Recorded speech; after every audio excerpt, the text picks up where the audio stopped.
મોદી અદાણી ભાઈ ભાઈ વીજ ખરીદીમાં ખાઈ મલાઈ.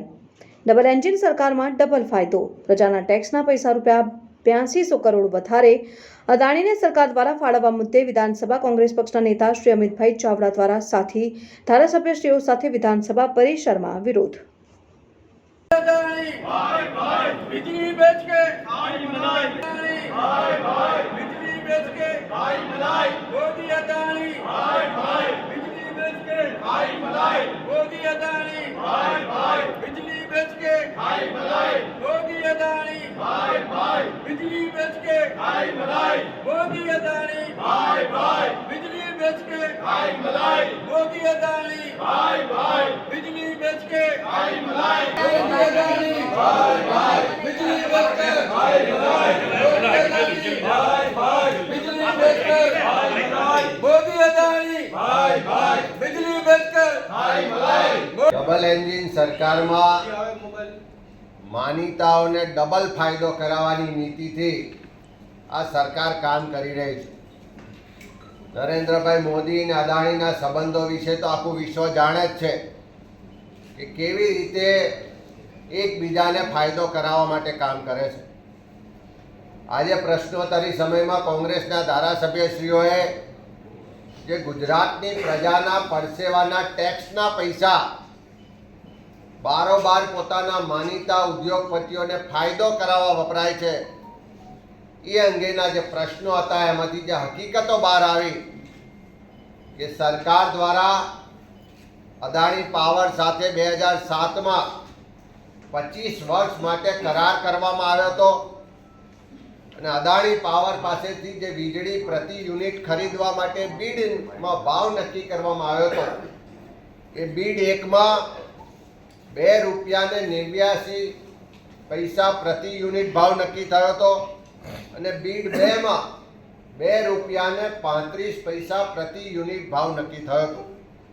એની સામે જે પ્રશ્નોત્તરીના જવાબમાં હકીકતો બહાર આવી છે કે 2022 અને 2023ના વર્ષમાં સરકારે અદાણી પાવર પાસેથી જે વીજળી ખરીદી એમાં જે ભાવ આપવામાં આવ્યો એ 2022ના વર્ષમાં એવરેજ ₹7.185 પ્રતિ યુનિટ આપવામાં આવ્યો અને 2023માં ₹5.33 પ્રતિ યુનિટ આપવામાં આવ્યો. એટલે જે કરારમાં નક્કી કરેલી રકમ હતી એના કરતાં 2 થી 3 ગણા ભાવ આપીને સરકારે અદાણી પાવર પાસેથી વીજળી ખરીદી. અને એ પણ કેટલી વીજળી તો 2022માં 6,10 મિલિયન યુનિટ વીજળી ખરીદવામાં આવી અને 2023ના વર્ષમાં 7,425 મિલિયન યુનિટ વીજળી ખરીદવામાં આવી. આપણે કોઈ સામાન્ય વિધવા પેન્શન વધારવાનું હોય, વિકલાંગ પેન્શન વધારવાનું હોય, કોઈ ગરીબને થોડી મદદ કરવાની હોય તો સરકાર પાસે પૈસા નથી. કોઈ આંગણવાડી વર્કર, આશા વર્કર કે મધ્યાહન ભોજનના કર્મચારીનો પગાર વધારવાનો હોય તો સરકાર પાસે પૈસા નથી. પણ અદાણી પાવર પાસેથી ડબલ કરતાં વધારે ભાવે વીજળી ખરીદવા માટે સરકાર પાસે પૈસા છે અને આ પૈસા કોઈના ઘરના નથી, ગુજરાતની પ્રજાના પરસેવાના ટેક્સના પૈસા છે. અને કેટલો વધારો ફાયદો કરવામાં આવ્યો તો 2022માં જે વીજળી ખરીદવામાં વધારે ચૂકવવામાં આવ્યા એ 4,315 કરોડ વધારે ચૂકવવામાં આવ્યા અને 2023ના વર્ષમાં જે વધારે ચૂકવવામાં આવ્યા એ 3,950 કરોડ રૂપિયા વધારે ચૂકવવામાં આવ્યા. એટલે 2 વર્ષમાં ખાલી 2022 ને 23નું વર્ષ 2 જ વર્ષમાં અદાણી પાવરને સરકારે 8,265 કરોડ રૂપિયા વધારે ભાવ વધારો આપીને ફાયદો કરાયો. કોઈને 1 રૂપિયો આપવાનો હોય તો પણ સરકારી કચેરીમાં ધક્કા ખાઈને લોકો થાકી જાય. પણ અદાણી પાવર કંપનીને સરકારે સામે ચાલીને જાણે સરકારની તિજોરી લૂંટાવતા હોય, પ્રજાના પરસેવાના પૈસાની ખેરાત કરતા હોય એ રીતે 2 વર્ષમાં 8,265 કરોડ રૂપિયા વધારે ચૂક્યા. અમે વિધાનસભામાં માંગણી કરી કે સરકારના પોતાના PSU છે, અનેક વીજ ઉત્પાદન મથકો છે, એમાં શું કામ પૈસાનું ઇન્વેસ્ટ કરીને પોતાનું ઉત્પાદન ક્ષમતા નથી વધારતા.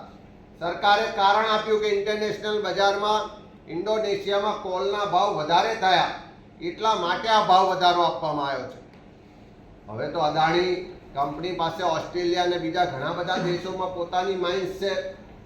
હવે એમને ખૂબ સસ્તા ભાવે કોલ મળતો હોય તો એમણે શું કામ ગુજરાતના જનતાના પડસેવાના પૈસા વધારે લેવા પડે?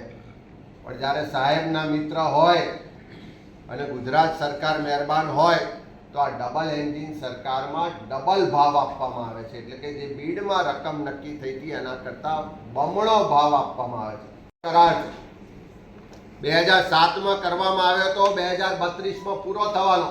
હજુ પણ 8 વર્ષ જેટલો સમય બાકી છે. જો આટલો જ વધારે આપવો પડતો હોય તો એ કરારની સમીક્ષા થવી જોઈએ.